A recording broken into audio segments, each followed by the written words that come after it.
Yes. The same intro. Okay, I think we're live on YouTube now. Just give me 1 sec. Okay, yeah. Let's double check. Are we live on YouTube? I could check. We're trying to check if we're live on YouTube. This is the first I'm just giving you the preamble a little bit. So yeah, so she is. Oh yeah, we're live. Cool.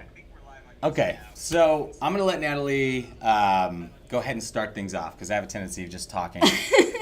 Well, to get started, I originally asked him to come onto my YouTube channel to talk about AI in the creative space because Thomas is so into tech. So for everybody that's joined on the Threeologie channel or on TikTok, I'm Natalie. I'm an artist and designer. And this is Thomas. He's designer. Designer. She works on letters. This you is get Thomas. This is Thomas. He's an indie game developer. He went to UC Santa Cruz, got his degree in computer science with a focus in game design. And I never went to design school, so you guys, I kind of started from scratch, and I am where I am now. And there is a huge, I would say there's like a little bit of hysteria around AI within the creative community, and I wanted to kind of start a conversation around that. So I wanted to talk to Thomas because he's so into tech.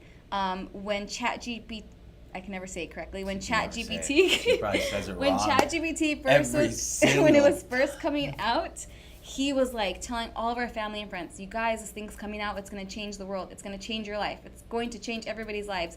And everybody would brush him off. And now ChatGPT is all over the place. I mean, I really trust his opinions on technology. He's actually the one that got me to create my first NFT when they first came out, and I sold an NFT and I got Ethereum for it. So I think he has a lot of interesting thoughts on AI and the tech industry. Do you want to give an intro to yourself, or? Yeah, just kind of on that note, right? I think that for me, the biggest thing, along with the just kind of to touch on the NFT thing and the AI and all this stuff. I think that people can naturally... Somebody said you're cute. He is cute. Thank you. So I feel like, how do I put this?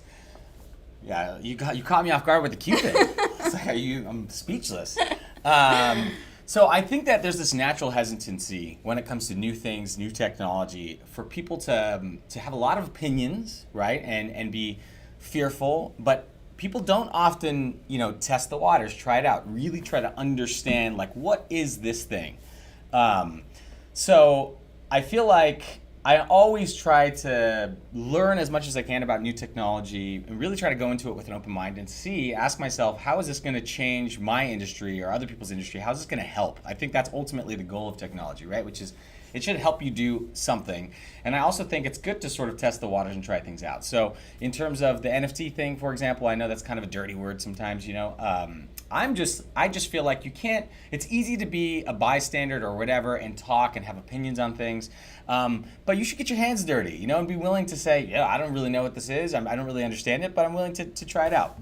In terms of the AI thing, same type of thing. There's a lot of people that are afraid, and that's okay. But I think also we should be open to it. And I think when things come out that fundamentally change the way that we do things, I think we should embrace them.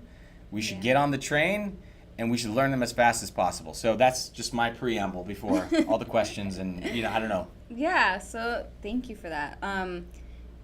We're just making sure everything looks good. This is our first time doing a YouTube live. Thomas has done TikTok lives, but I have never done a YouTube live, so we're kind of just making sure everything's running smoothly. Jasmine said she's excited for this conversation. Me too, Jasmine. I'm really excited for this conversation. So to get started, I wanted to kind of jump off, I guess, is that the saying? Jump in, yeah. Not jump off. Jump in by asking a question. How has AI impacted the art and design industry so far? So we can both answer this. Do you want to go first, or do you want me to go first? First off, I just want to ask real quick, for all you YouTube people out there, I think there might be only a few of you, is the stream okay? Are you guys, can you hear us? Is everything sounding good? If we can get some thumbs up just to make sure before we kind of get into the nitty gritty.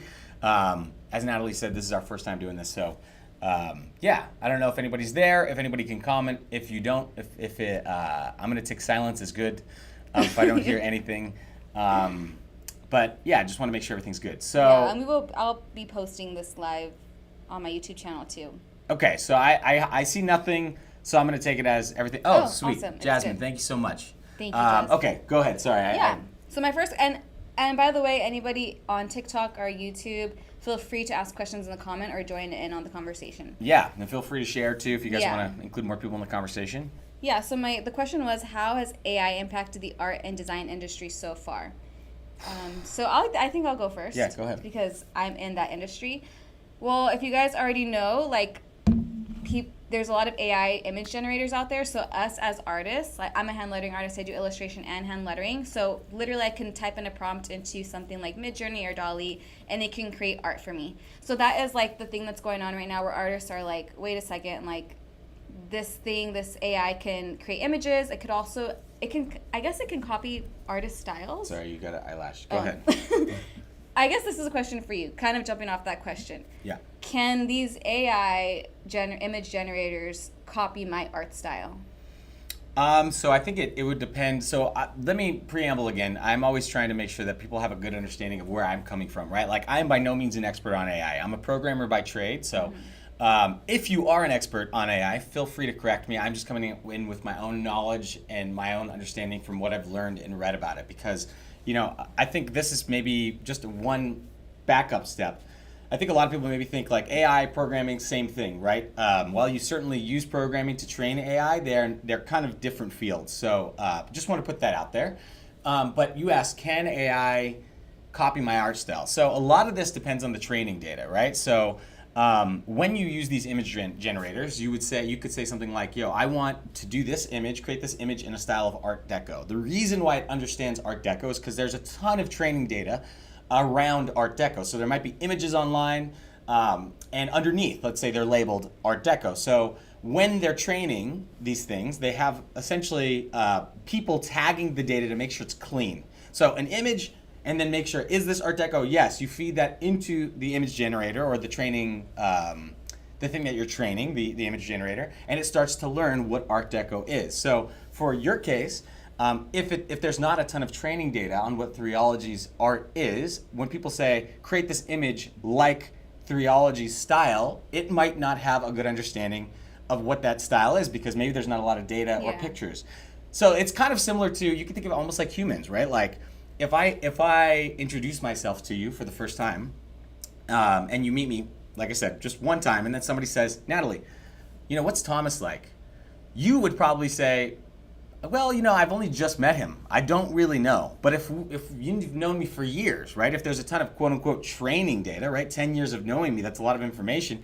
You might be able to say, oh, I know exactly what Thomas is like. He's like this and like that and like this. These neural networks are very similar in that regard. The better the training data, the more, you know, that they have, then the more they'll be able to replicate a style.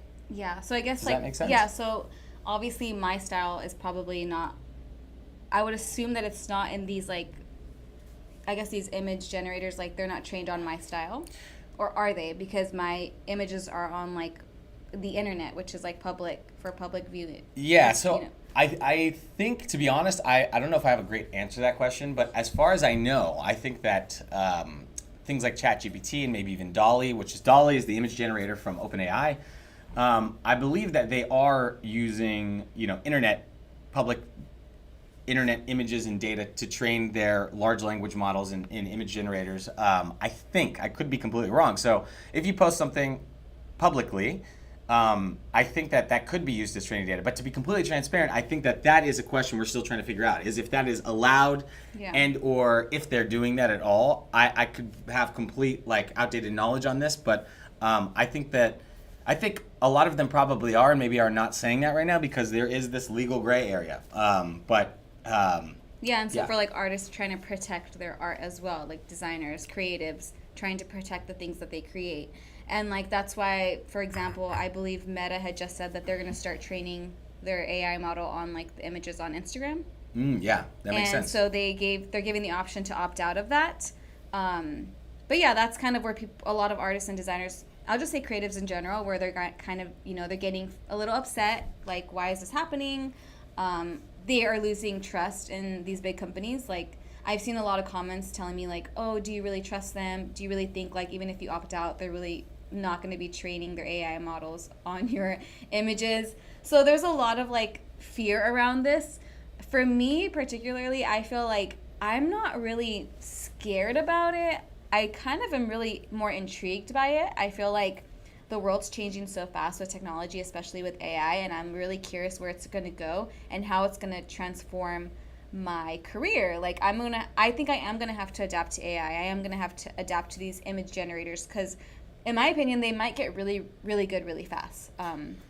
Yeah, I mean, I think on that note, I think if you are not embracing technology that is obviously revolutionary, like, I mean, when I say obviously revolutionary, I think, for example, ChatGPT came out, I don't know, I want to say, was it last year? Was it really a year ago? I don't know if it was a year or two ago, but I would say within that time frame, even if it was 2 years, the amount that I have utilized this technology in my daily life has grown exponentially. Like, I use ChatGPT every single day without a shadow of a doubt. And I think too. And I think if you want to, I think it's good to have a conversation around, whether things are fair or not. But I also think that you can't also stick your feet in the sand and say, this is unfair. I'm not going to use it. I disagree with it. Because the unfortunate reality is that if you don't use it, somebody else is going to. And I don't think regulation is quick enough to keep up with the usage and or the conversation, right? So even if you disagree with this and you're hoping that, hey, we need to regulate it, that stuff typically takes a long time, years. And by the time that even a ruling ever comes out, I honestly feel like everything will already have changed. And likely what will happen is some sort of punitive damage. Maybe there will be laws in place at that point. But I think the effect that it's going to have is going to, how do I put it?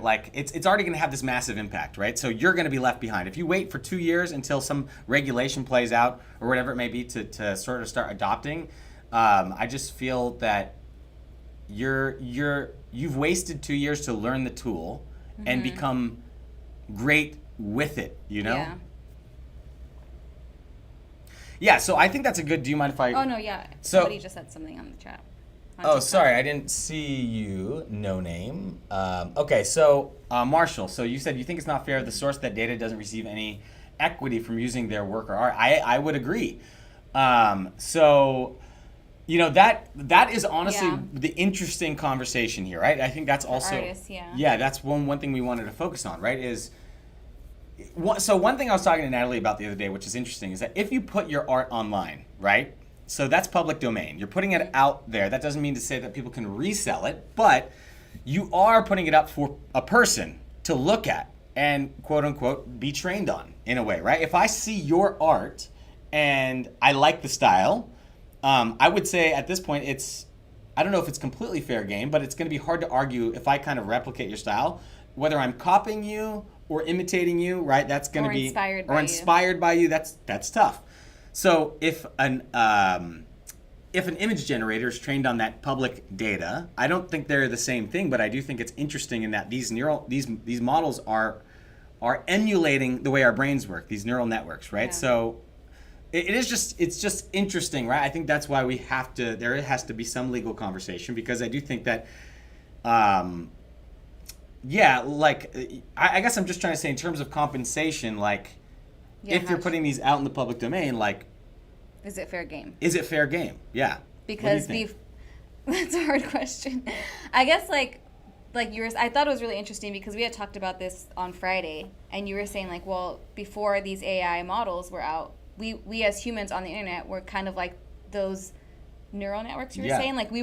We were looking at these images online and being inspired by them. We were learning how to draw hands. We were learning how to draw faces from Leonardo da Vinci or whatever. Yeah. And we are kind of like the AI, but it takes us longer to create those images.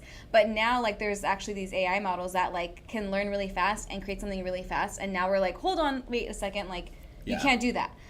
So it's interesting to me because I'm it's really similar. This is very similar. But in terms of hey, is it fair game if it's public domain? At this point, it's really hard for me to say. I think if you're posting your stuff on Instagram and TikTok and they make all the rules, whatever their terms of service are, we kind of have to stick to. We don't really have a choice in the matter. But if we did have a choice, I would like to be I guess, you know, some sort of text that says like, hey, this was inspired by Natalie or taken from Natalie, things like that. It's really hard for me to answer that. Like, is everything on the internet fair game? Yes and no, I would say. I think it's a gray area. I don't really know. What do you think? Yeah, I mean, I think it's definitely a gray area. I think like I said, I think it has to kind of be played out in probably in court. But I guess at the end of the day, I think it's completely fair to say I don't agree with this and I'm going to stop using that platform. I think honestly that is the only way that things will, in a sense, change, right?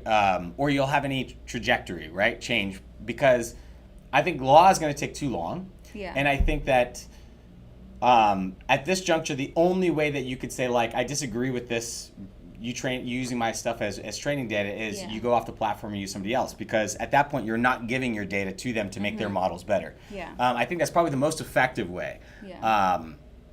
But yeah, I don't know. I think I'm curious. What do you guys think? Anybody in the chat? Yeah, like, do you guys think like whatever's on the internet is fair game for like these these AI models to train on? Yeah. Fair. AI is a tool. The AI makes the anvil, but it requires everyone's work to make its own hammer. Yeah, AI is a tool. That's interesting. That's an interesting way of putting that.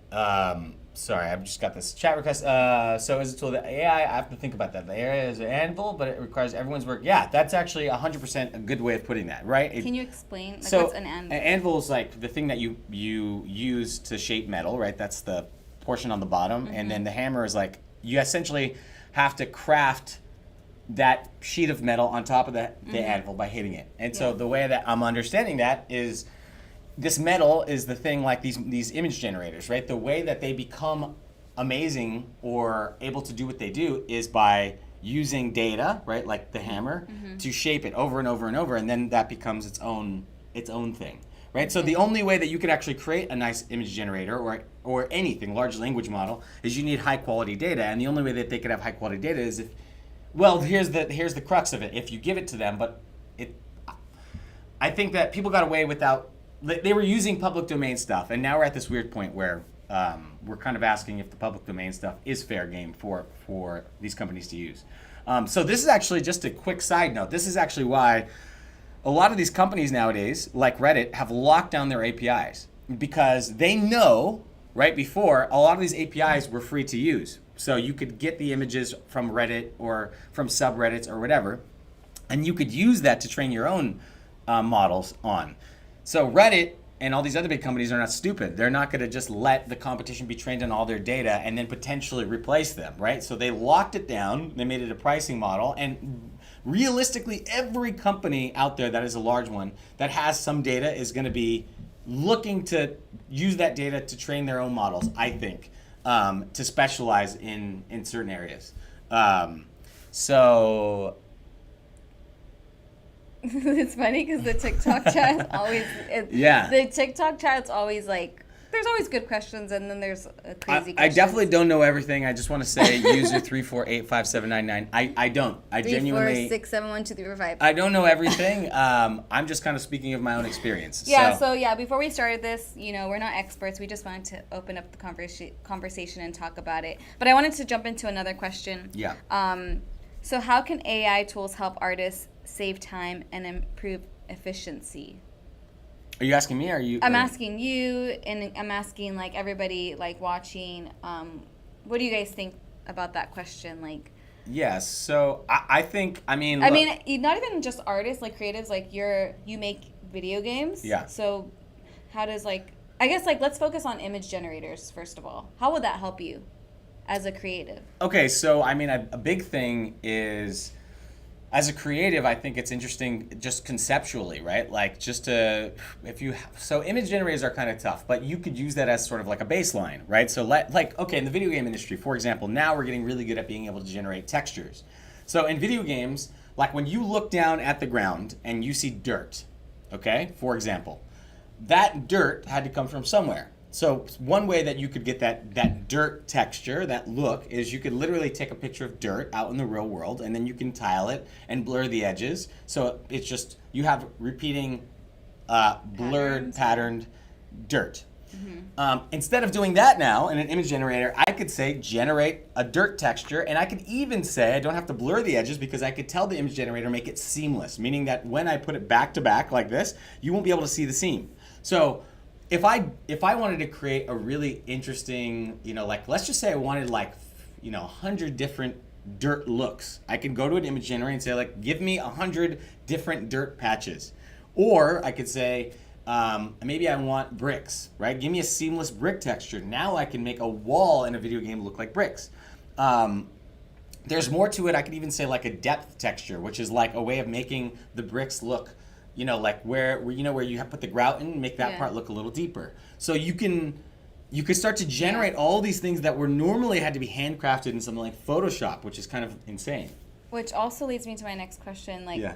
Well, before I ask you the question, I think like for me, I don't know if image generators work for me quite yet. I don't really see why I would use them. Mm-hmm. Actually, I don't use them ever. Mm-hmm. I just use like ChatGPT, which is a large language model. Large language model. But because you're saying, I could generate these textures, does that mean it's taking the job of somebody who would create those textures? So I think it depends on how you look at taking the job. I think that I don't know if it will take the job, but I think it would replace the current job. I try to think of it. Let's put. Is your husband baby? Is this your husband? Okay. So, anyways, so I try not to think of it necessarily as replace, but I do think there is times where people could be put out of a job, quote unquote, if you think of it just as what I was doing before, I'm not doing that anymore.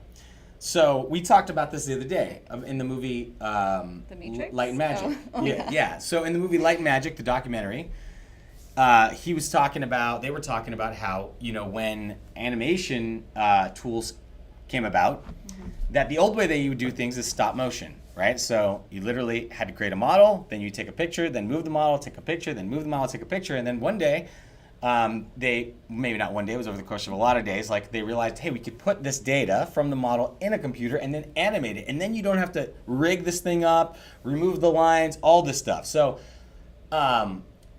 once that happens and it becomes more efficient, the question is, are you taking the job of the guy that used to do the stop motion stuff? Well, in a way, yeah, he's without a job. But if he learns the new tool, arguably his job is easier, and what happens is that I think you zoom out. The job becomes more high level, right? It becomes less about doing all the, rigging, creating the model, rigging it up. Whether or not you like that, that's a different question. But for me, it's more about actually I think that person can become more creative. Their job shifts, but all the stuff still transfers, right? Like you still have to move the model, just the way that you do it is different. So I guess the question is, do people lose their job that had that before? Well, they lose the current work that they were doing, but they would still have a job if they adapted to the new technology, because now their boss is probably going to say, instead of giving me one texture, give me 10 that would work. And they could go to an image generator and they can probably generate it, and a lot of the times it might not be perfect. Then they can go to Photoshop and clean it up, so they can create 10 great textures in the 10 that would create one, but the work would change. Yeah, I agree with that. I feel like you'd adapt and kind of the way you create would be different, and that's how I think it would be for me as an illustrator. Yeah. I think as time goes on, it'll probably be different the way I create on digitally, because I do digital art. It's going to change. So I wanted to jump into another question. I want to keep going. Yeah.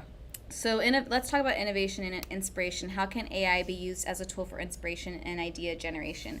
I actually wanted to do this one because I was saying that I never use image generators.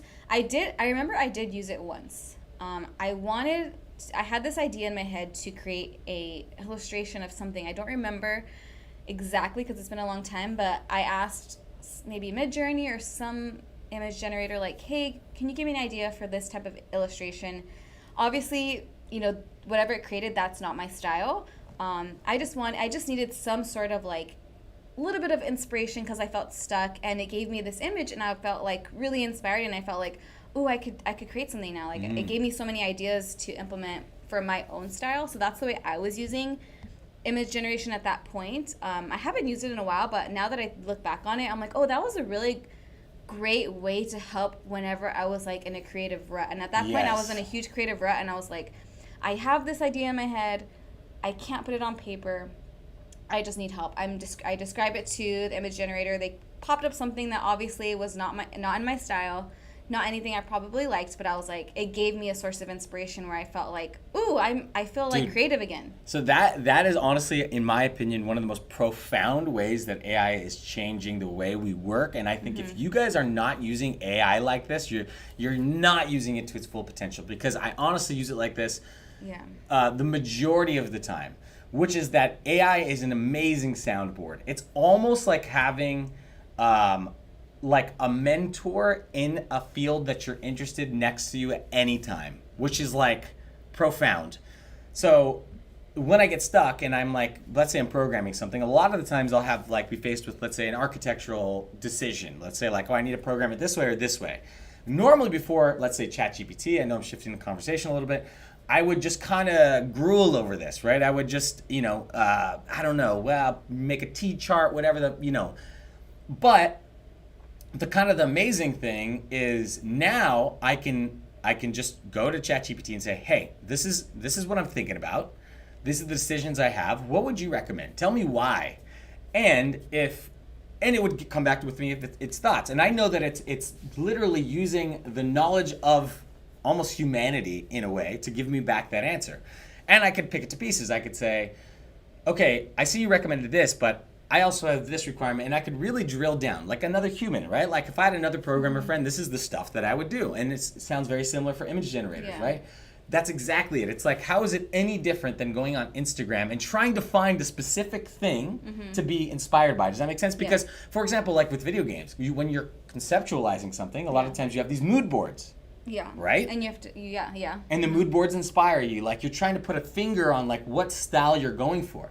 Instead of searching out on the internet for that style, you could literally go to something like Midjourney or Dolly and say like, I'm looking for the style that's kind of like flat graphic, blah, blah, blah. And then those things would be generated. And then now it's like this relationship, this back and forth with this tool that's, I don't know, does that make sense? No, yeah, I understand what you're saying. And it also reminds me of like, so Thomas, he will sketch out his ideas on paper, like images, designs of like how he wants the game to look, but Thomas isn't an artist by trade.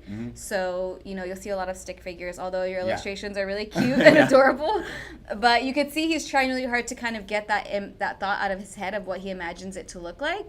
And I've seen the transformation where sometimes now you'll look at like image generators, you'll be like, hey, I want this world of a dreamlike space, and like it'll create it for you, and you're like, that's what was in my head. And like obviously he's not taking that art and being like, I'm putting it on my game, but he's just like, oh, I can finally take what's in my head and visualize it, because I'm not an artist by trade. Somebody just Jasmine just said, that's why I use it.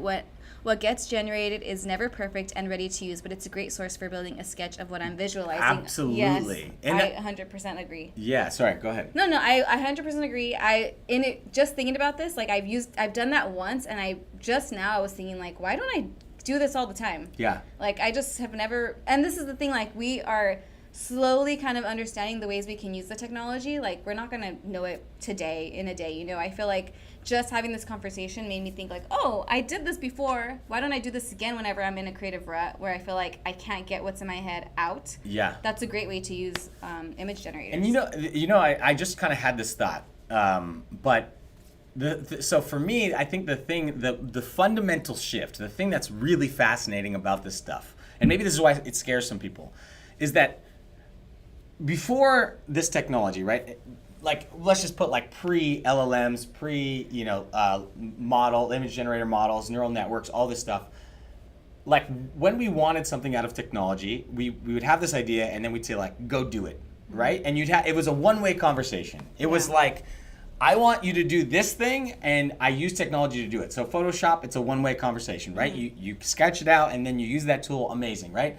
But for the first time, it's like a two-sided conversation, right? So now we're able to say, go do it, and it's able to come back and say, oh, I did it, here are my thoughts, right? Or here is, like maybe with image generators, you can like refine these things, right? Like, and if you've used Dolly, they've integrated it with ChatGPT actually in a really profound way. I think actually what they're doing with these image generators is, I think their model is pretty not great. I think Dolly's probably the worst, Midjourney's the best. But one thing that Midjourney has that Dolly doesn't that's amazing is that you can literally chat and have it create and update and Like create iterations? yeah, iterate via conversation. Like, oh, I see that image, that's great, but like less clouds, and kind of what Jasmine's saying, right? Like, it's a great source for building a sketch.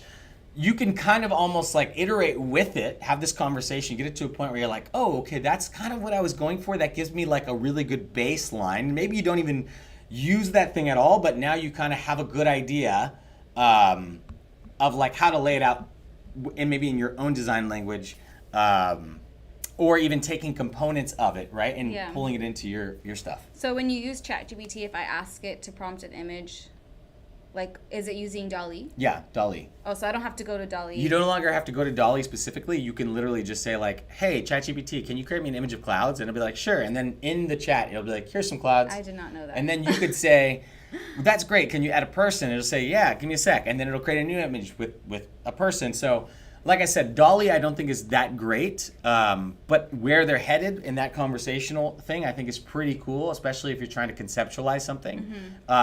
Here's another quick thing, just on that one note. Yeah. In terms of idea transference, which is what I kind of think you were saying, right? Like if I want, let's say you're a designer and I have an idea and I'm like trying to get her to understand it, it can also be a great resource of just like, I generated this image and say like, hey, this is kind of what I was thinking, and I don't have to like use stick figures anymore. Yeah. And then so like kind of like about the AI generators, image generators, there's Dolly, Midjourney, and Stable Diffusion. And there's a lot more, but you were saying you think Midjourney is the best? Midjourney is by guys. Midjourney is killing it. They are without a shadow of a doubt the best. They are, and it is incredible. Like, I mean, there are images that are generated. So one thing that Midjourney is incredible at is detail. It's very, very good at details. And it's crazy how far the technology has come in such a short period of time. It's just like insane what it can produce. Well, I remember in the beginning, I don't know if it was Midjourney, but you were showing me like, oh, it doesn't do words, it doesn't do letters really well. And now it does, right? Now it's starting to do letters better. Hands, it's doing really well now. And also, the worst part about Midjourney was that it was integrated into Discord, and that was kind of how they were, that's how you'd use it. And that interface was pretty terrible. But now they're creating a new interface to make it much easier. But it's not out yet. It is out. It's an alpha for, I think, people that have been subscribing for a while. Okay, because I think that's why I didn't use it, because the whole Discord thing, I was like, I just don't find this intuitive at all. Yeah, it's definitely not. The Discord interface was bad, but yeah. So I just I digress on that. But yeah, I think Midjourney, I think without a shadow of a doubt, I think they all have their benefits. Like I said, Dolly, I think is smart in that it's integrated with ChatGPT, so you can have more of a conversation with it. And I think Stable Diffusion is great. Stable Diffusion is great because I think you can sort of craft the model a little better, right? You can sort of fine tune it, I should say, is the word for it. Because it's also, I think, open source, or at least it used to be. Okay. Sorry, I'm going to go into the next. So I want to talk, I don't know if I said this, but the pros of AI and art. So let's see. I think I already asked this question. Yeah, so let's talk about the cons of AI and art. First question. Are there any ethical concerns regarding the use of AI in art and design? If so, what are they? And feel free to answer what you guys think. Your answer is to that question, or the answer to that question. There's no right or wrong answer. It's just a conversation. The ethical concerns regarding the use of AI in art and design. And I think it goes back to like, can these AI models train on our images that are on the internet? I think that's if we are posting on Instagram, can Meta be like, yeah, since you post on our platform, we get to use your image to train our AI models? Like, I guess, yeah, like what do you guys think? I personally think like we should be able to choose if we want our images trained. If Yeah. I'm on a platform, Yeah. I mean, the internet is kind of, it's a little ambiguous for me because I feel like who really owns the internet? Yeah. The internet's accessible to everybody, so I feel like there's not a lot of control there. But if I am posting on Facebook or Instagram or TikTok, I would really like it if those platforms, those companies were like, hey, ask me, like, can we train our AI models on your images? That's for me how I would want it to be. I would also want transparent terms of use, like how are they using my data? I will want more transparency regarding that. Just like more updates on like how they're changing their terms of use as well. Just having more transparency in that area. But yeah, I feel like I should have the choice when it comes to like these big companies. But I know that that's like this weird place where people are like, well, it's, you know, it's Facebook. They make the rules. You know what I mean? Yeah. I mean, I agree. I think that's it should be a checkbox. It should be like, hey, in a way, right? Their platform is only valuable because of your content. There is a mutual exchange of value, right? Because you could argue, provide you with visibility. Yeah, I think that sounds the most fair to me. That, you know, you should be able to opt in or opt out. I think that's a simple answer. However, I mean, it is, you know, it's their company, it's their platform, it's their, you know, you essentially are agreeing to their terms of service when you use their platform, right? I mean, it's the same thing with like Reddit, right? There was that whole thing about Reddit locking down their stuff. And ultimately what happened? Some people pulled their content, but ultimately Reddit said, we're not changing it, get over it. And they didn't, you know? So I think it's like anything. It's like any relationship in life. Same thing as with the company, right? You have to, when you are using a certain piece of software or app or whatever, you have to ask yourself, who is this person? Do I trust them with my data? Do I trust them? Is this a good exchange of value? Kind of same thing with the person, right? Like when you're like, hey, do I want to be friends with this person? It's a business is similar, right? You gotta, I don't know, it's hard. So I think that Meta is doing the right thing. I think this is also why people get all nervous about TikTok too, right? Because I don't know if it's the same, you know, like I think they're probably using everything to train on, but I think it's just good to be aware of what you're getting yourself into, and if you think that's fair. And there's all this fear that like, hey, no matter what, like I've seen so many comments, and I think these are people that are like just kind of fear mongering, but they're like, oh, it doesn't matter like what they say, like they're still gonna do it. And there's like that mentality around it too, where I kind of feel like, okay, like I don't know, I just don't believe in like all this hysteria and fear around AI. For me, I'm just like, you guys, why don't we just, I don't know, look at it from a logical point of view, try not to scare people from using these things. I think it's important to have conversations about them. And like, I just don't, I mean, maybe they will. Maybe these companies are being evil and they are secretly taking all of our data. And maybe that's the case. But I'm just going to choose to believe that we have the option, that they're going to do good and they're going to do right by us. And let's hope for that. In my opinion, I just think like us as a community of creatives and people that are posting on the internet, we have to push these companies for better policies. Yeah. And I think it's, look, I think that like, I think unfortunately in the internet, we're like, how should I say this? I feel like unfortunately these days we tend to be very like one-sided in the way we think about things, or maybe not, like we tend to think like there's only one thing I can believe to be true, and you can't hold multiple ideas in your head at once, right? So you can say like, yo, we need to hold these companies more accountable, we need better policies, right? And also say, but I'm not going to be an idiot, like I'm going to use this tool because everybody else is, and if I don't, like I don't want to say like you're going to be left behind. I don't like the way that's framed, but I do think, you know, it's important to also acknowledge that like, you know, we're both self-employed, and I think you have to use the tools that are out there to your advantage, right? Like, you can't be so stuck in the past and afraid, because unfortunately, if you don't adapt, you're going to die, period. Like, you gotta, so you could say, we have to hold these companies accountable. I think that's like the right way to go. I'm going to continue like advocating for that. maybe even like using another platform if I don't agree with this one's policies. But also, I can't deny the fact that this is extremely useful and extremely valuable, and everybody but me is using it.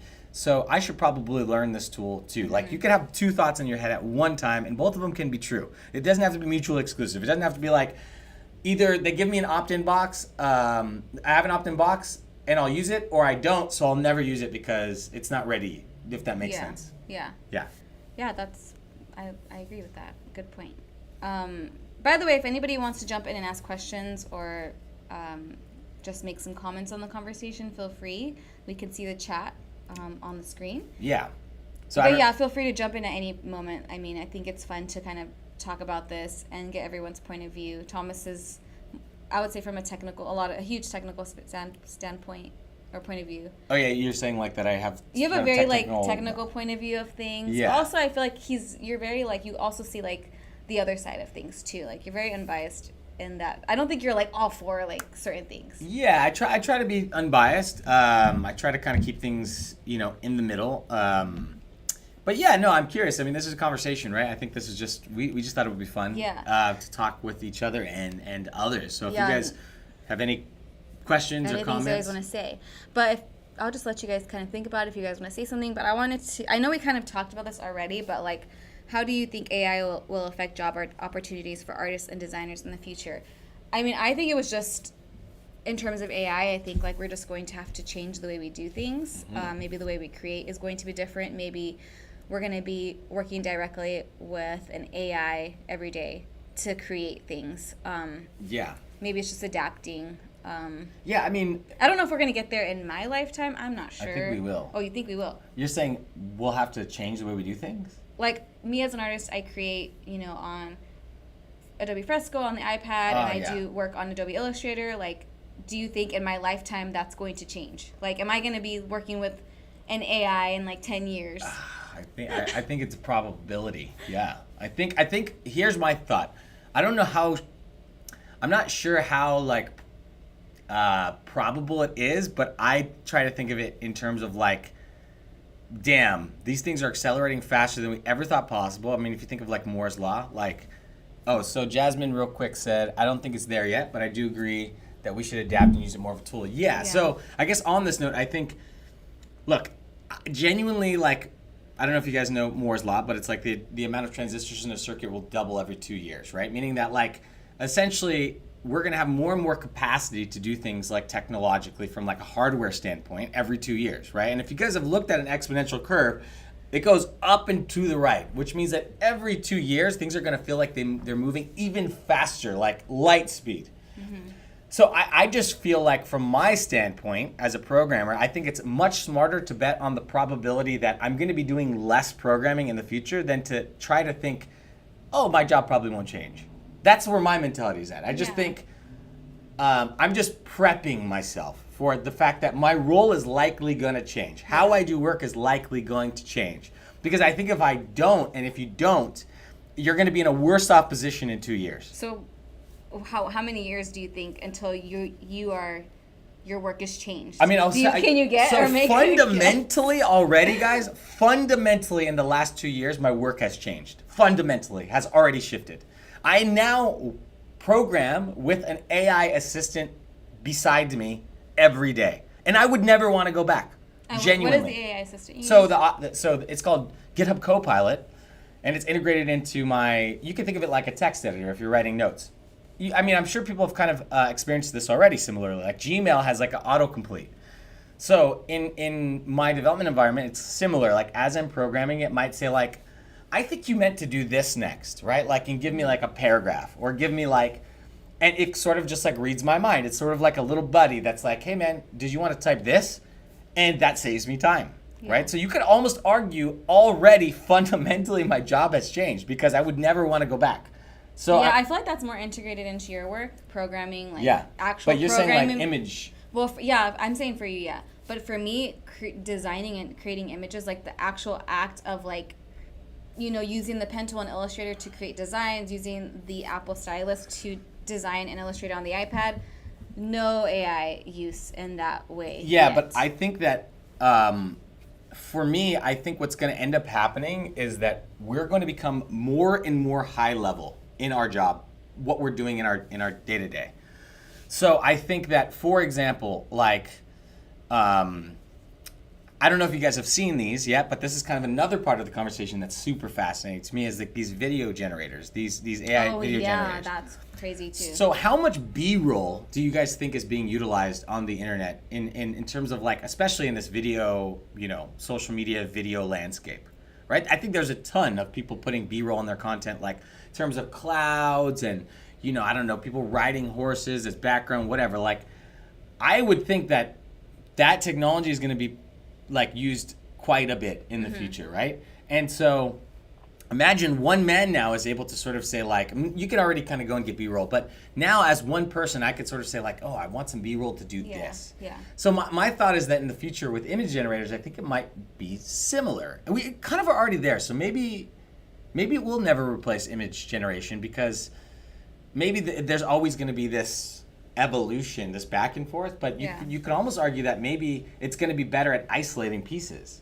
Like, because right now it's not very good at that. Like, I just want a heart in this style. Yeah. And it's really not great at, like, contextual stuff. So that's another reason why it doesn't really work. But if I said, like, here's how my game looks already. Give me a button that looks like this. I mean, I would imagine that a lot of people are not going to hire artists at that point when we get to that. Yeah. Do you know what I'm saying? Yeah. Like, think about, like, if I'm like, this is my video game style, my theme, I just need a new button. Right now, I know a freelancer is going to do that better than image generation, because the image generation, it's not great at taking pre-existing, like, screenshots and then, like, producing something in that style, unless you've actually trained a whole model on it and you need enough data to do that. Yeah. But I think in the future, as it gets better at that, I think the work is going to shift. Yeah, somebody actually... I posted like this thread on Threads, and somebody said that I don't know if it was a comment or I saw it somewhere, but somebody said that a client reached out to them with an image generated from AI and said, can you create this for me as like a PSD file or something like that, or an AI Wait, file. say that again? Sorry. A client reached out saying, like, here's an image from they generated an image from AI, and they said, hey, we'd like this image, can you create it for us? They reached out to you? No, to a girl. Oh, a girl gotcha. posted this online. Oh, interesting. And she was really upset by it. She was like, I can't believe this, blah, blah, blah, blah. And I was like, oh, that's interesting. Like, but why did they want her to create it? Because it was filled with all this additional stuff? Maybe it wasn't perfect. Yeah. And second of all, these image generators can't produce vector. Yes. They can't create like the vector artwork yet. Yeah, not yet, but that's going to come very soon. That's coming. We know that's coming. They can't like manipulate the color because they need different layers, right? Or maybe they can put a filter on it, but maybe they need to scale the design, so they need it to be in vector format. There's a lot of like we don't have all these assets yet for these image generators to export, right? Like it can't export like an APS file, it can't export a PSD file. But she was upset by this because they were using an image generator and they just wanted to use her as like a tool to. I mean, that's what which is interesting because it's like, well, maybe that's going to be part of the ways we adapt as well. I don't know. Yeah, and well, it's like, what are you but a tool to somebody else? Like, guys, I'm sorry, but that is welcome to the real world. Do you think a client hires me for me? No, they hire me because I could get what's in their head out into the real world, right? Like, well, that's called a job. Yeah, like, and I guess like if you don't want to do that job, you could say no to it. Yeah, and I don't mean to be like crass here, but like.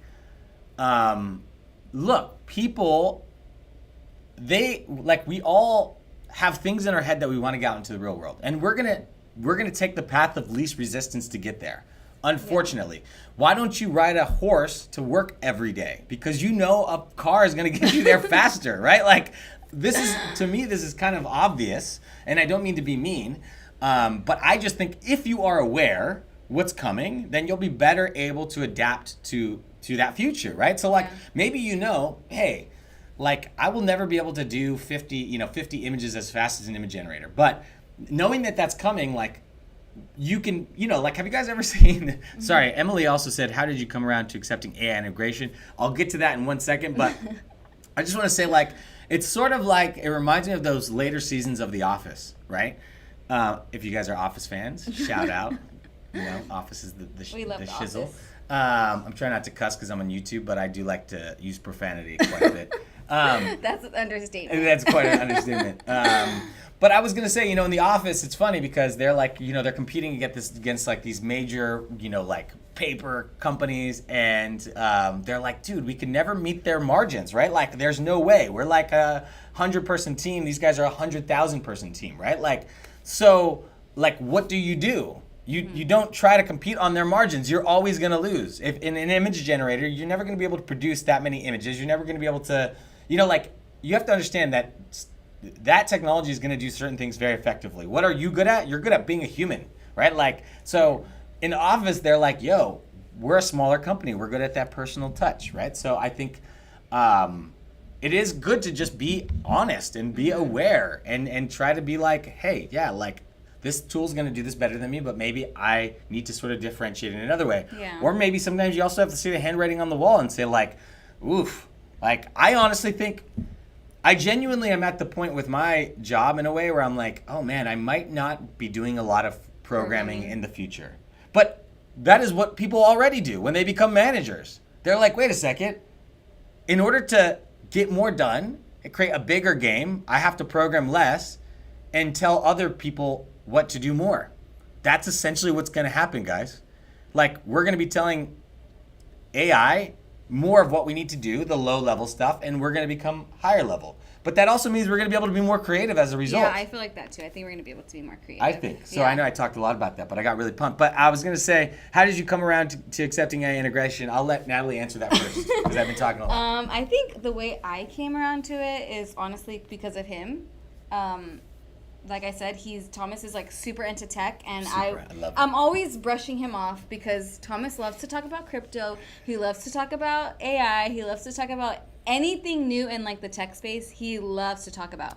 And to be honest, sometimes it's really boring for me. It's hard for me to pay attention.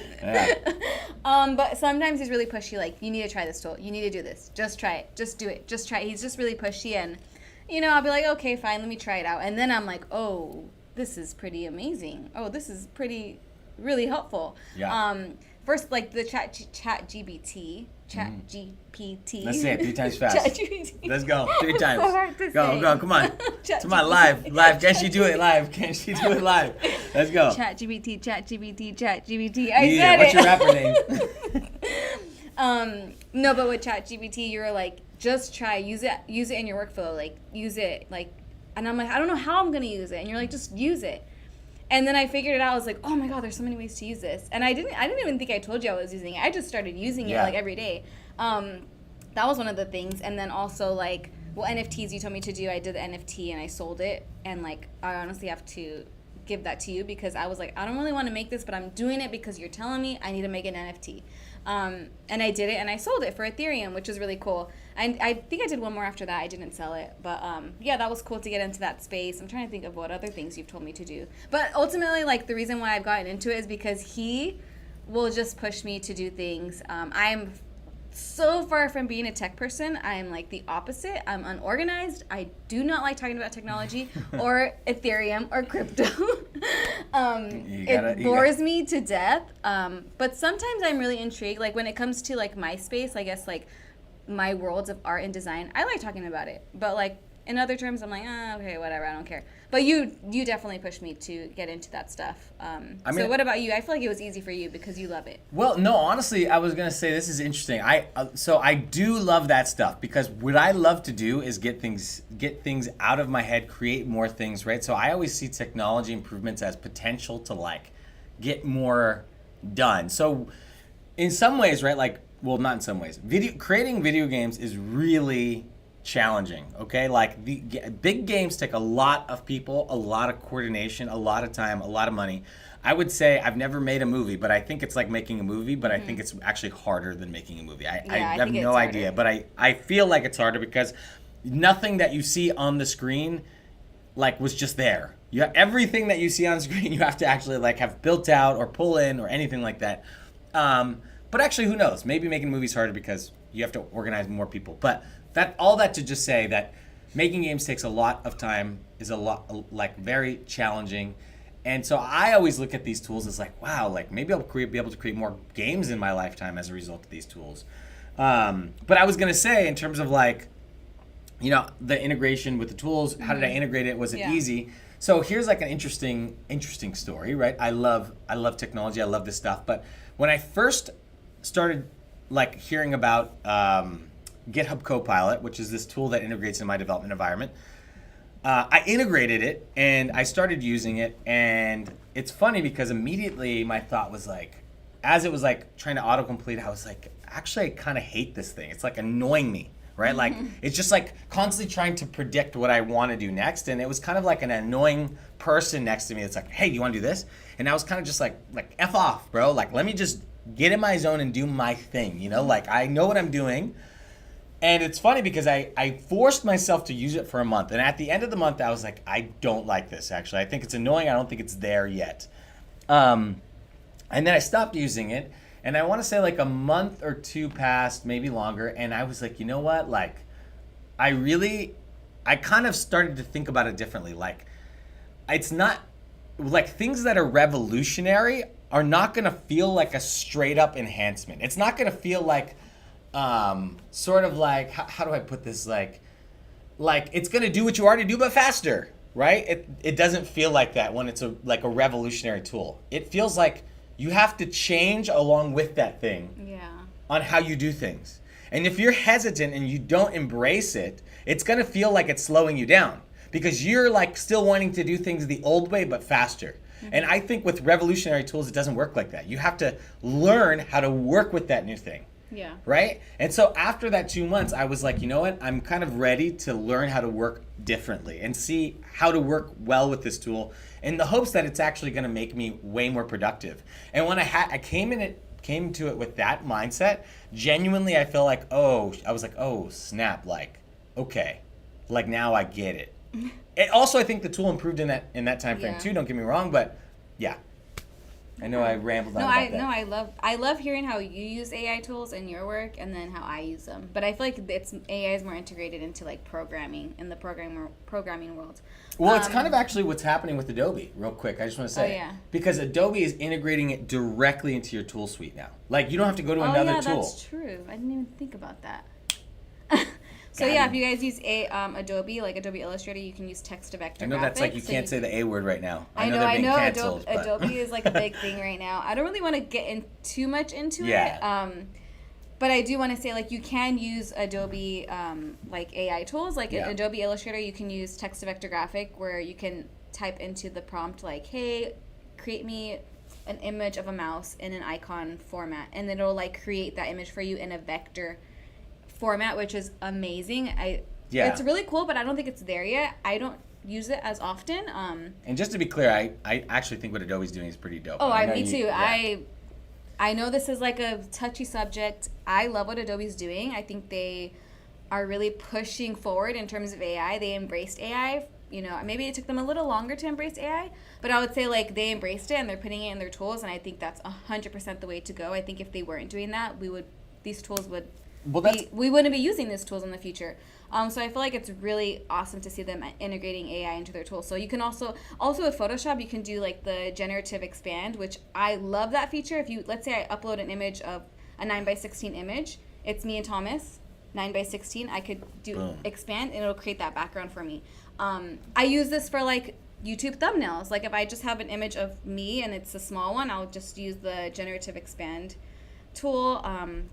Just a lot of really cool tools. I know they added an AI assistant, I think, to Adobe Acrobat. I haven't used that yet. Yeah.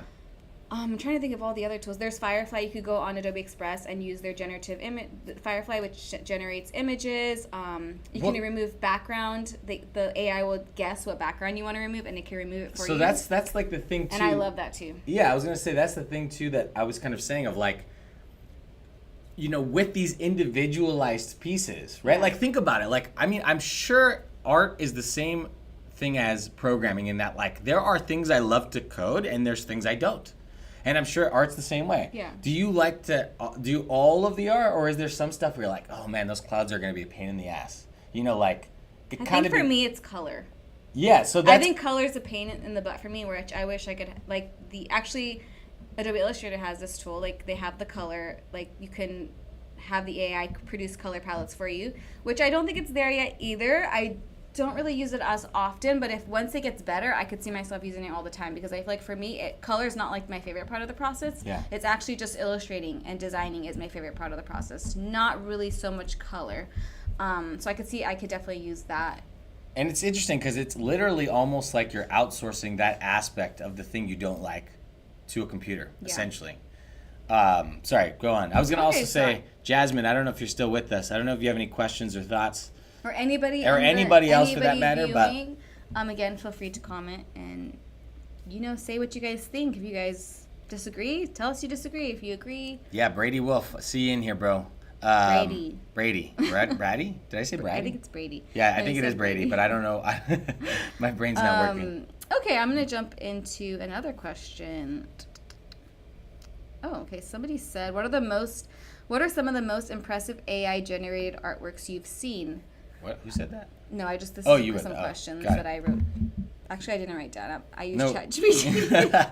Speaking of AI, she literally used AI to generate the image. I used AI to ask some questions for this video. Conversation. So what are some of the most impressive AI generated artworks you've seen? I haven't really seen. What are some of the most impressive AI artworks? Yes, actually, our friend Michael showed us a magazine. Remember, it was an AI magazine where all the images were. It's a Midjourney magazine. Oh, it was a Midjourney magazine. He brought a Midjourney magazine to our office, and all of the images were AI generated, and we were like, "Oh my God, that looks like a real picture." Yeah. That amazed me. If you guys go on the Midjourney, and they have an Explore tab, and you just scroll through there, honestly, it is mind blowing. I know as an artist, it must be terrifying. Yeah. Okay, but from somebody that's not an artist, it is so inspirational and amazing. For me, I just feel like, wow, it's so incredible that I can just describe something. And here's the thing that's interesting, right? We all feel like this in different ways. Like, I feel empowered by image generators, but an artist might feel terrified. Yeah. You feel empowered by ChatGPT because it could probably generate code that you couldn't write yourself. Yeah. But I might feel terrified, right? I don't know. I think that's kind of interesting, right? Like, the people that are I don't have 5 years to learn programming, but I want to create a game. They're like, hell yeah, right? But programmers are terrified. This is how revolutions happen, guys. All the people that took care of horses before were probably not stoked about cars. Yeah, I was also gonna say side note, the way AI helps you, like Thomas was saying, it takes a long time to make a video game. It's very challenging. There's a lot of, I guess, parts to a game, like the designer, the artist, the animator, the sound engineer, so many things. And I see AI kind of fulfills some of those tools for you at times, 100%. And I feel like that maybe creates more opportunity for people that maybe don't have a lot. Maybe they don't have we don't have the budget to hire a full team to create a game, to work with you on a game. So I feel like these tools definitely do help in that aspect. Yeah, well, I mean, honestly, it's not much different than well, I guess it is. It is different, but it's not. I was gonna say than asset stores, right? If I go to an asset store, I need a chair, right? Instead of me creating the chair, I just download a chair that somebody else created. Mm-hmm. Where it becomes different, right, is who gets compensated for that chair. That's where the conversation is challenging, and I think that's where everybody's still figuring that out. We're still figuring it out. But there's keep the conversation going. How these things should be regulated. I think it's important to speak up about it. I think it's important to push these companies. Just going back to that, I know that's the main reason why I wanted to talk about AI in the creative space today is because of everything going on right now. Artists feeling like their jobs are being taken away. They feel like their art is being trained on.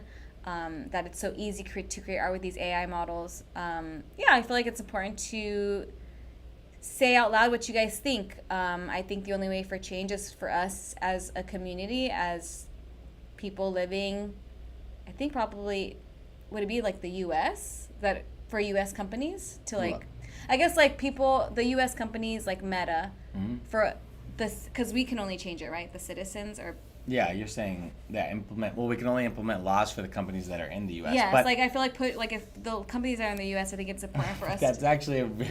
You just touched on another part where it becomes more challenging. What? Well, it becomes more challenging because if you regulate the crap out of it in the U.S., right, and China doesn't, and as a result, their models become like much better. Like, what do you think people are going to do? They're going to use the other ones. You're going to use the models from the Chinese companies, because at the end of the day, people,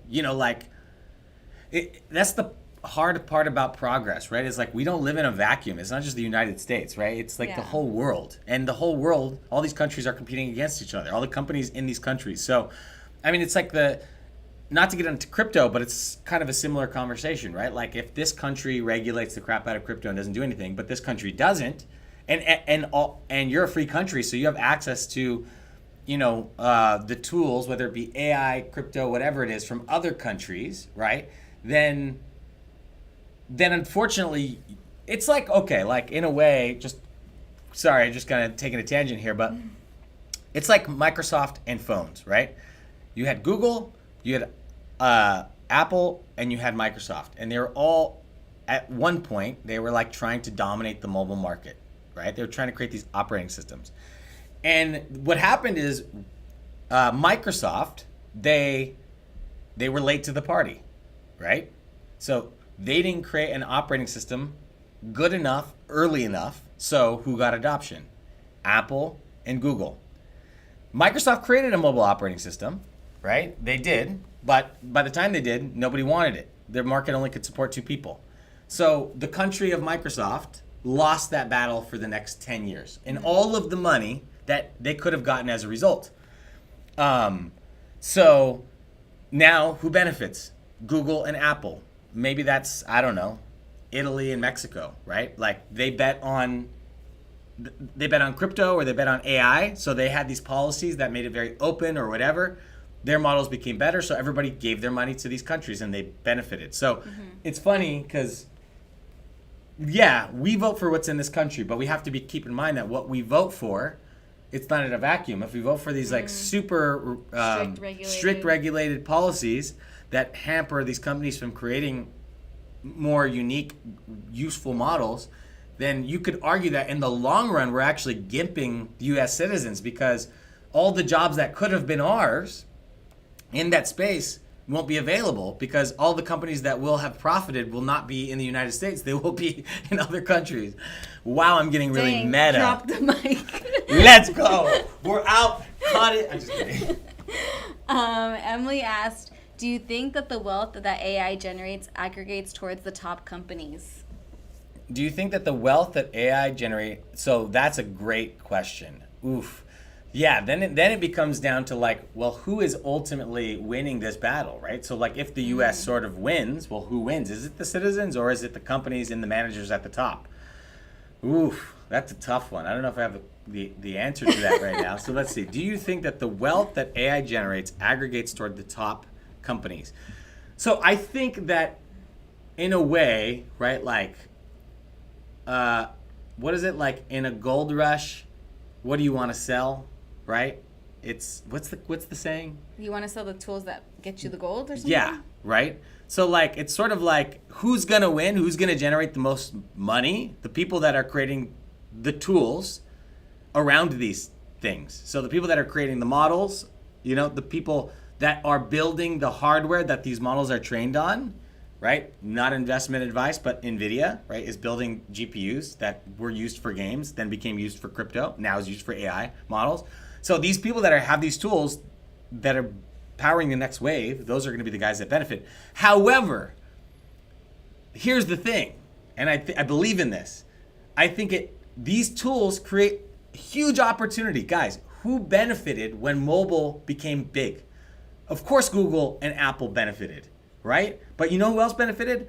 The first 100,000 or 1,000 or whatever people that were like, I want to create a game on there. I want to create an app, right? Like, those people benefited because they were like, wow, there's opportunity here. So I think also, I also think they benefit individuals, entrepreneurs. I think that like these tools create opportunity. And if you wait till 2 years after all the things have been created with these tools, then I think that you're going to have less opportunity. Sorry, I'm rambling. No, that's good. We're going to start closing. Yeah. Little by little. I don't even know how long we've been chatting. I'm just getting started. I'm just kidding. How long have we been going? Oh my God, we've been talking for an hour.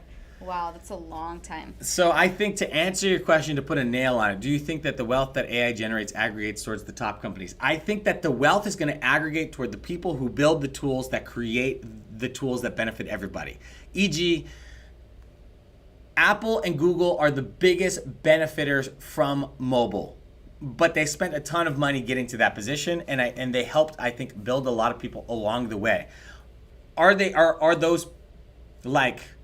Are they still benefiting right now? And should they be? I think that's a different conversation. But I think that, all of the companies that are building those tools are going to be the most benefited, as they probably should be, because they're putting a lot of time, money, and energy into building those things. But I think also entrepreneurs are going to benefit too, or people that are willing to adopt these new technologies. So, sorry. Just wanted to Okay. Good. Lots of good thoughts. Can't stop. Won't stop. I told you he will go on and on. I don't know. I can't stop rambling. I'm sorry. Just joking. Ramble with Thomas. That's what we're gonna call it. The YouTube channel, Ramble with Thomas. So I wanted to ask some questions to the audience for whoever's there. I see people on YouTube and I see people on TikTok. How do you see the role of AI evolving in the art community over the next 5 to 10 years? If anybody wants to join and answer. How do you think the what? How do you see the role of AI evolving in the art community over the next 5 to 10 years? We'll see if anybody wants to answer that. How do you see the role of AI evolving in the art community over the next 5 to 10 years? I think that I'm somehow there's going to be some AI that I'm using while I'm using like a stylus. You think whether it be on a Cintiq or like an iPad, I think like maybe there's going to be an AI that's like guessing maybe my strokes. I don't know.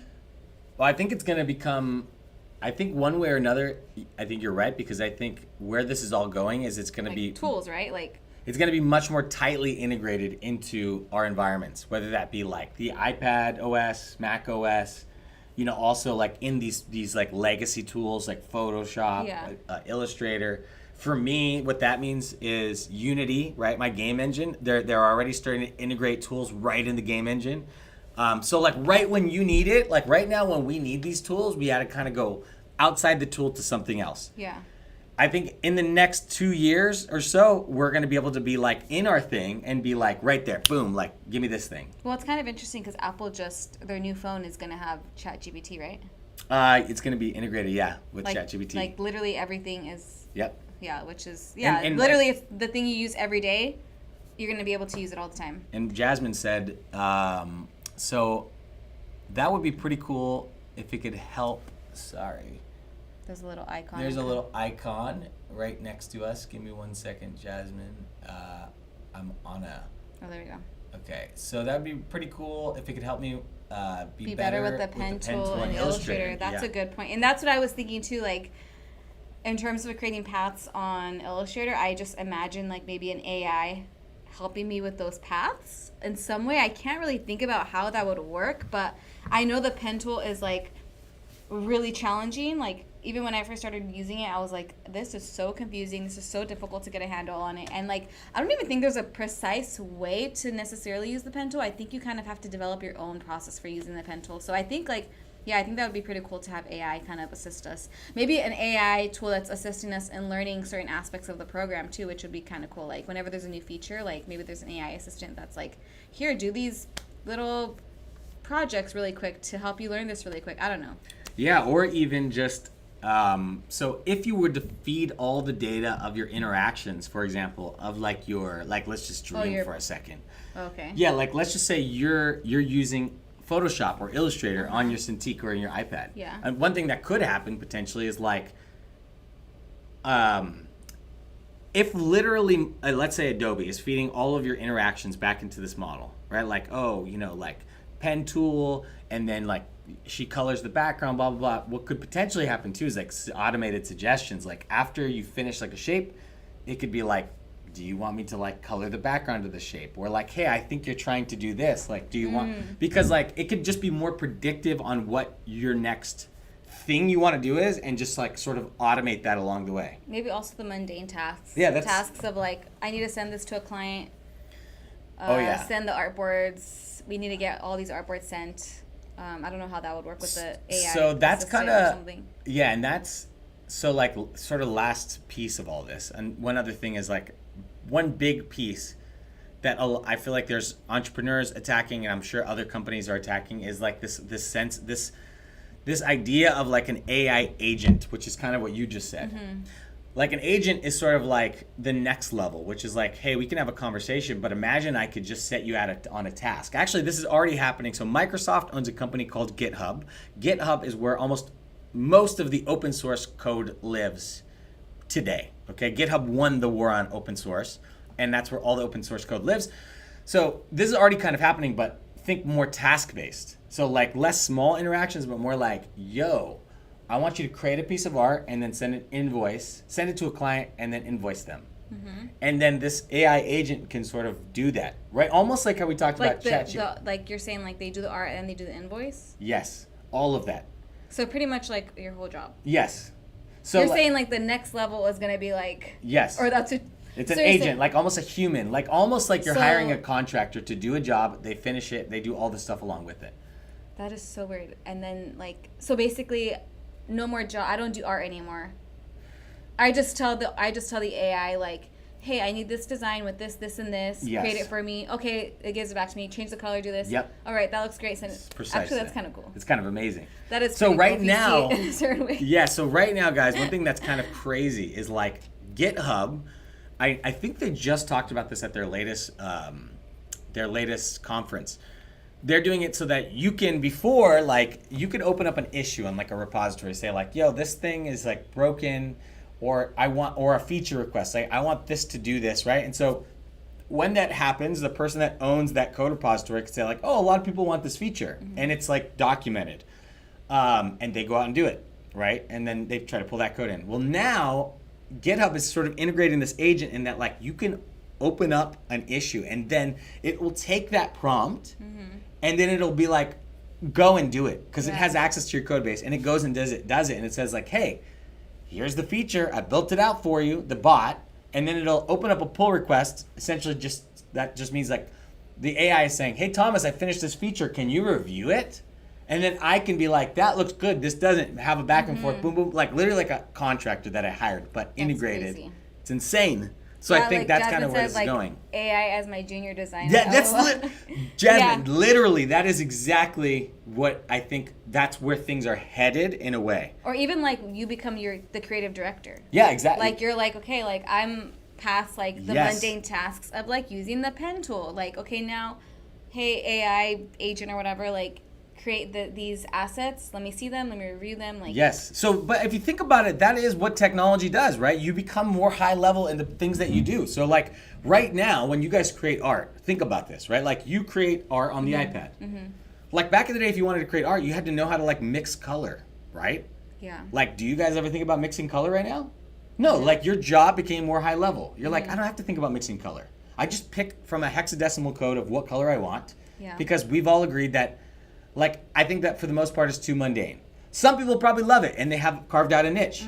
But, so for me, I feel like if you want to know what's going to happen next with AI, in my opinion, think of what your job looks like on the next level, a higher level. So like, you know, like, hey, normally like, this is already happening. Oh man, like I created this art, now I have to vectorize it. Who really wants to go and sit around vectorizing art? Probably not a lot of people. Yeah. That's what's next. Like you're just going to be able to say, what's the higher level of vectorizing? Instead of using the pen tool, you're just telling the AI, go vectorize that. Yeah, that would be amazing. And it's like, and done. It's precise, it's perfect. Like, yeah, it's not like how, you know, like before like you could right do now that. it's still like, the Adobe tools, like it's okay. Even when you submit or when you place a drawing or a sketch in Adobe Illustrator, you can ask it to image trace it and it'll create like the vector points, but still it's not like perfect. Like it doesn't really match my sketch. I have to kind of make a lot of adjustments to get it kind of looking what my sketch looks like. It's not perfect, but yeah, sometimes I just don't want to vectorize certain things, especially if it's super detailed. Yeah. But that would be a really cool. So yeah, I know I kind of went off on no, that's. But I think that's a really cool way to look at it. I didn't even think about it that way. Like I feel like we see it as like, oh, it's taking away our jobs, but if I see it as like, oh, I'm the creative director. Yes, And that's I'm just what you're like, gonna be. you know, maybe it opens up more creativity within myself. Yeah. More room, instead of the time I'm spending vectorizing, I could be using that to come up with ideas. I Yeah. could be using that to kind of get out of like this like space and be more creative. I don't know, like. I mean, if you think about it, right, like, I kind of like go back all the way back to like, I don't know, we talk about like Leonardo da Vinci, right? Yeah, like, yeah. Right, if you look at like we went to Paris recently, and we went to the Louvre. Yeah. And it's kind of crazy because like I think the thing that you notice and you see when you're in the Louvre is like, wow, all these artists, right, were paid by like, you know, all the notable Oh, yeah. art were like paid by these kings and all this stuff to like create this stuff, right? So they had to have like this huge amount of wealth so that they could buy all these materials to like create these, you know, these amazing things, right? But like you needed more almost upfront to create this stuff from like somebody else. And the way that I think about it, the thing that's I think really cool about it, and I like to focus on the like the optimistic thing and the cool thing, and like is that yeah, you're now as technology like moves further along, you have more control to sort of create what's in your head because you have less things hampering you from sort of creating those things, Yeah. right? Like you don't need as many materials, right? It like like there's this talk of democratizing development. It's kind of like that. Like you don't need as much money, right, to Yeah. create a piece of art. Because for example, in games, like normally I might have to hire a sound effects person or all. Whether you think that's good or bad, I think that is a really good conversation to have, but I think that's kind of how I think about it. Like, Yeah, wow, I I'm going to like be able that. to like create this game that's in my head finally Yeah. when I only have like $10 maybe. I don't know. I like that. I like that way of thinking. More potential for people Yeah. that have less. I Yeah, think I it's pretty cool. 100% think that's true. Yeah. 100%. Last question to kind of close this whole video. What advice would you give to artists who are hesitant about incorporating AI into their creative process? It could be artists, creatives, anybody, like just people in general. Like, what advice would you give people who are hesitant to incorporate AI into their process? Me? I'll ask Oh, you. you're asking our I'm audience. asking you. I could ask you guys too. What advice would you guys give? Do you have an answer? Or I could say something too. Yeah, you go first. I guess my advice would be, if you're hesitant, like if you're scared, I think the unknown can be scary. I think just jumping right in and testing out certain, pieces of software, testing out DALL-E, testing out Midjourney, testing out ChatGPT, Firefly, all of these different AI tools, Copilot on Microsoft. Go and try these tools, just kind of mess around with it, test them out, and really see like how scary it is. Yeah. I think when you don't know a lot about something and you've never tried it, you've never looked at it, things can be really scary. Just like when you're going to go to, like for us, whenever we're going to go to a new country, I was just thinking I'm the same always thing. nervous. I'm always like, oh my God, are we making the right choice? Like, we've never been there. There's going to be culture shock. Like, are we going to be comfortable? It's always scary before you go. And then when we get there, we're like, oh, this isn't too bad. This is actually pretty fun. Yeah. So I feel like, yeah, that would be my advice. Like, just jump in and test it out. There's always the fear of the unknown, but once you get in there, you realize it's really not that scary. Yeah, and I think, for me, I think that's probably encapsulates exactly what I was going to say, which is like, yeah, the fear of the unknown. Because, as much as I'm saying, hey, this is amazing, like it could do so much, there are definitely limitations. And the best way to learn these limitations is by, sorry, my computer just popped up or something. But the best way to learn these limitations is to like experiment with it, like try it out, right? And you will learn very quickly that there are things that are true about these things, right? And there are things that are not true. And as much as I say like, wow, it's fundamentally changed the way I program, I also do feel like, like this thing has a long way to go. Like it's not going to replace me anytime soon. Yeah. I think it's going to happen probably 5-10 years. faster. I don't want to put a year on it because I ultimately don't know. What is the future except for Yeah, something we that we don't know. cannot predict? I think it's probably going to happen faster than we think. But I also think that, I guess, it still has a long way to go. I also think learning, like Natalie said, learning about it, right? Like, from what I've learned about it, right, we might hit this threshold. We might hit or not this threshold, but this ceiling, right? Like where what we've come up with now, essentially we're at the point where we can put in more and more data, and it will get better and better. But there might be a ceiling with what we're working with right now, where it's like, okay, it's amazing, it's revolutionized everything, but it's only going to get this good until we come out with another tool that will like leapfrog it. So maybe we get here in 2 years, but like to get here, that'll take us another 15, right? Yeah. But I think, go out and learn it. Go out and experiment with it. Go out and keep an optimistic mindset. Okay, I think that's a good way. To look at it. And also just realize, guys, like most people's jobs have changed in the last 50 years, I think. At least the way that they've done that has changed. And nobody wants to work with the guy in the office that still wants to write everything on paper and like can't send an email. Who wants to fax everything? Fax everything. Don't be that person. Like, God, the world changes. Embrace it. It's hard to embrace it, but like for all the things that are lost, there are, I think, twofold that are gained. Yeah. And I think like when it comes to regulation, right now, I think right now we're having a conversation. There's going to be a lot of talk still, how to regulate these things, how to make sure maybe your stuff is not being trained on. That's a big topic right now. Just like, tell us in the comments what you guys think. What do you guys feel? Are you excited about AI?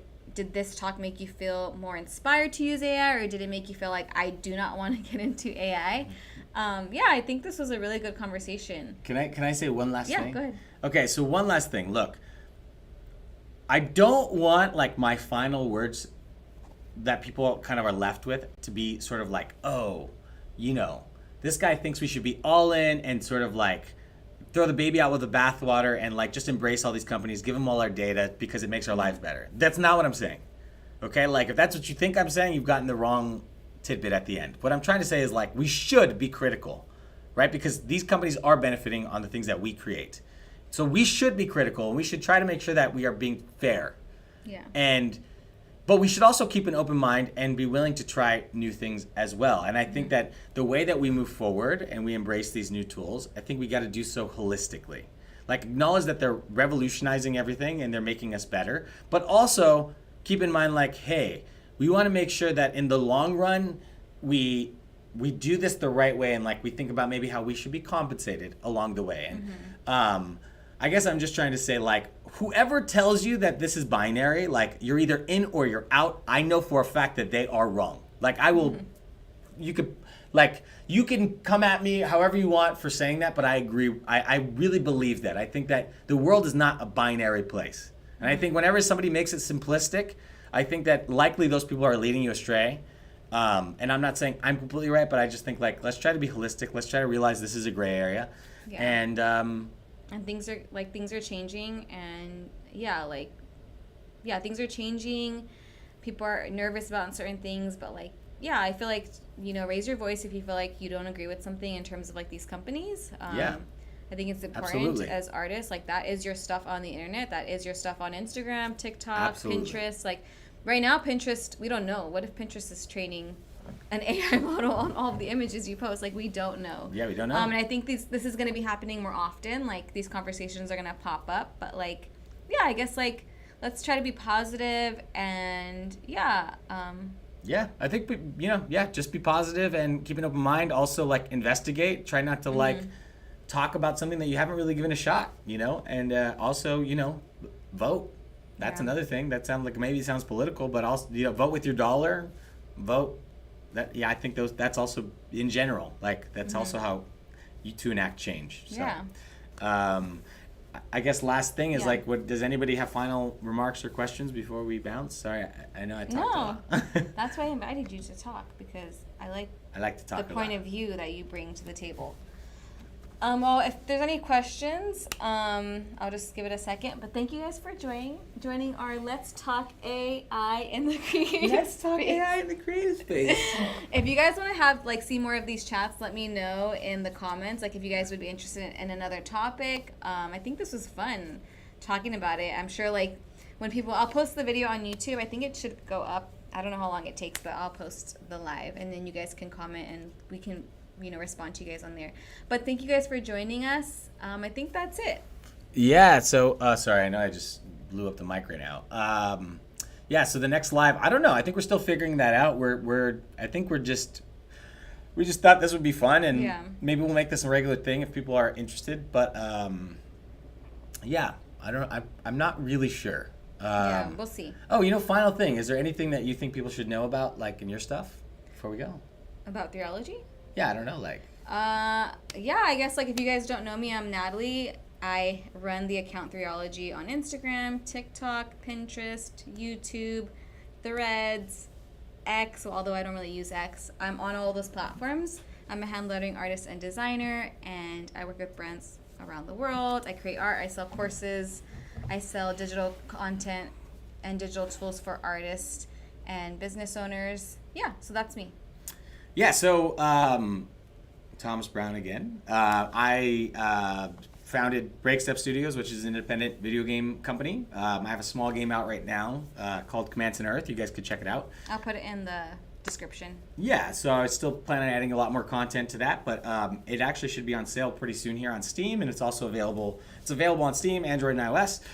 And yeah, so I've been working on another game for quite a long time that's sort of on hiatus right now. I kind of learned more about the other end of the business, marketing and all that fun stuff. But yeah, the best way to sort of support me, if you guys are interested in the conversation and interested in what I'm doing, is check out my game. Whether you download it on Android, iOS, and leave me a review, that'd be great. Or purchase it on Steam, and also leaving a review always helps. Mm-hmm. But yeah, just kind of wanted to put that out there, guys. And Thank you. He's Breakstep Studios on YouTube. TikTok. Yeah, so I have a TikTok, which you guys might be seeing right now. I have a YouTube channel, which I need to post more on. I'm going to probably be doing a podcast pretty soon here. And I'm less great on the sort of Instagram side. I need to do more of that. But yeah, you can go to my website, breakstepstudios.com. If you have any questions for me, you could hit me there via email, contact us page. More than happy to answer anything that you guys might have for me. I also have a Discord, so that's me. Thank you guys for joining. We're going to go now. Hope you guys have a great rest of your day. And yeah, I'll see you guys next time. Thanks so much. Shout out to Jasmine for all the great questions. Yes, thank you, Jasmine. Okay, take it easy. Bye.